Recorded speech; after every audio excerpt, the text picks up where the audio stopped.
at you for my car like a rootless freak. What do I do with my trash? I'll tell you what you do with your trash. I was at Home Depot today to get a knob for a table. Here's the knob. A lot of other stuff I got. Some batteries. I'm using a CD player in my car.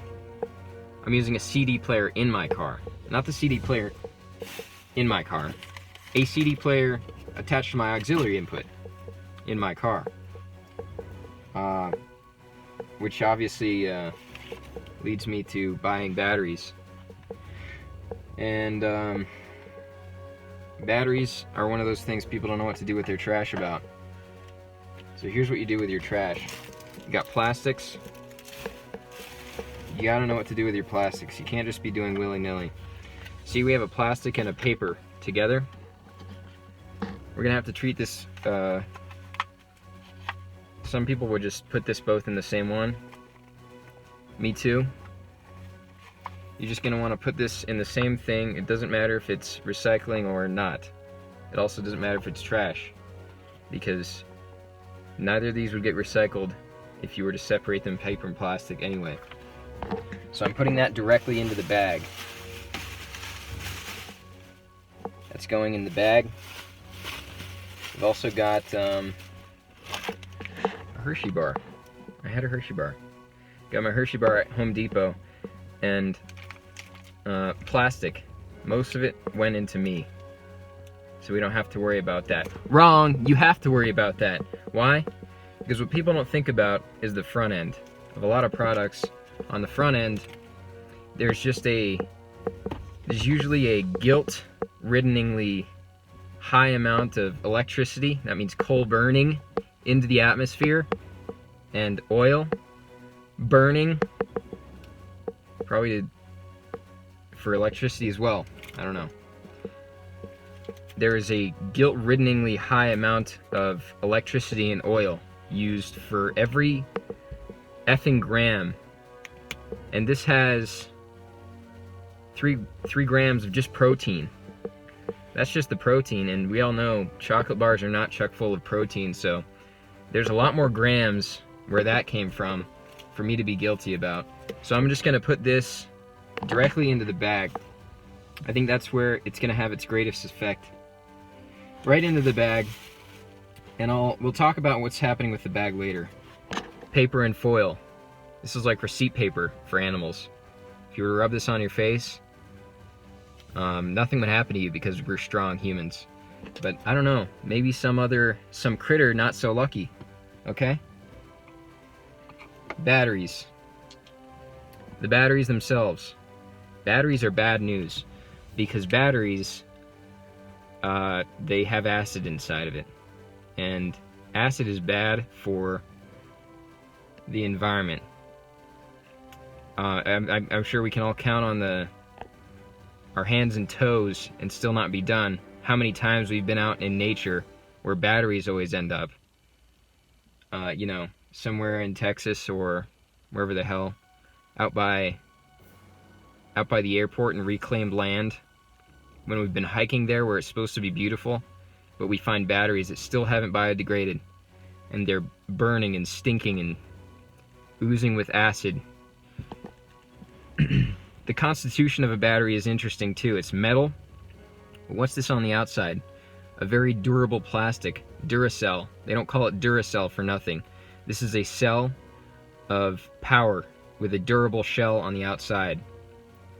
At the outside, this plastic may take on its own 5-7 years just to biodegrade before we even get to the real problem, the metal in here, on there. And so that's gonna just go right into the bag.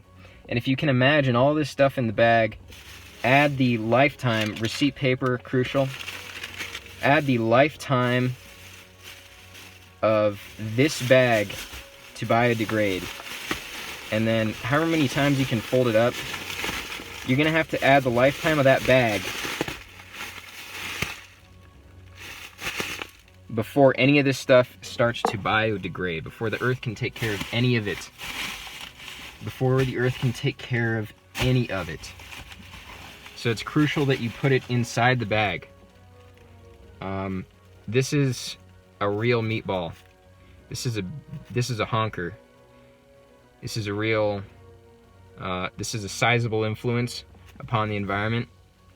Just think of how long this is going to be around. We got to start thinking about this positively, guys.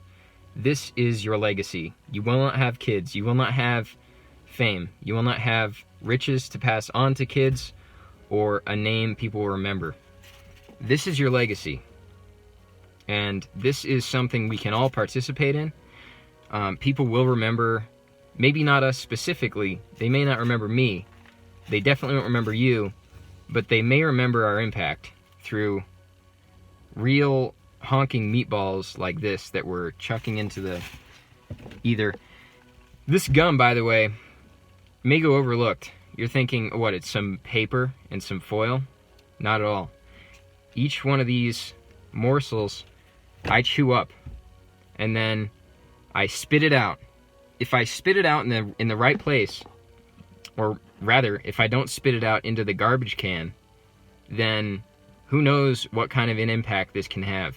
You've got bugs that are getting stuck in it. You've got lizards whose feet are being pasted to the concrete, the hot concrete. It turns into a goopy goop mess, and it can't get up because it's got such a strength of suction force to its feet, to the concrete, maybe to another animal. You've got two animals fused together. How are they going to live? Or a rabbit. Many such cases. A rabbit bites on some gum, and it just fills its mouth up. A rabbit's got a small mouth, you got to remember. We've got big, powerful mouths because we're humans. But rabbits are weak and insignificant, pitiful animals.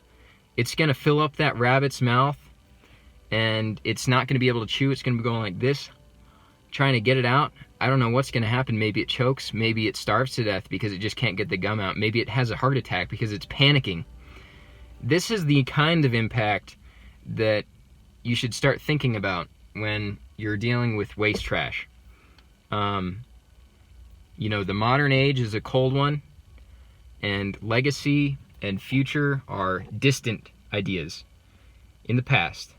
But we've got to look to the future. How can we affect the future in an incredible, unforgettable way? Trash. Everybody can do it. You don't have to inconvenience yourself with, an archaic way of life. You can be a modern consumer, a real, bugman hedonist, and you can just keep living the way you are, because honestly, we should be able to make an impact right where we are, how we are living. And this is the solution. In case I didn't make myself clear, this stuff is all going right into the trash can. We're putting our waste trash into the bin. You may have been thinking, I know, I'll litter it. That'll have the greatest impact. People will be seeing that. That's small-minded stuff. We're not going to be throwing our trash into society and nature like some post-tribal population. We know better. And we're going to have a huge impact, because by piling our trash together, using the structures already in place, it will be higher. It will pile higher than we could ever pile our trash apart. People will see it as a monument for generations to come. Its effects may be many, but its visual and its imposing statement upon the land which it inhabits will be one of the most obvious, and certainly an important part.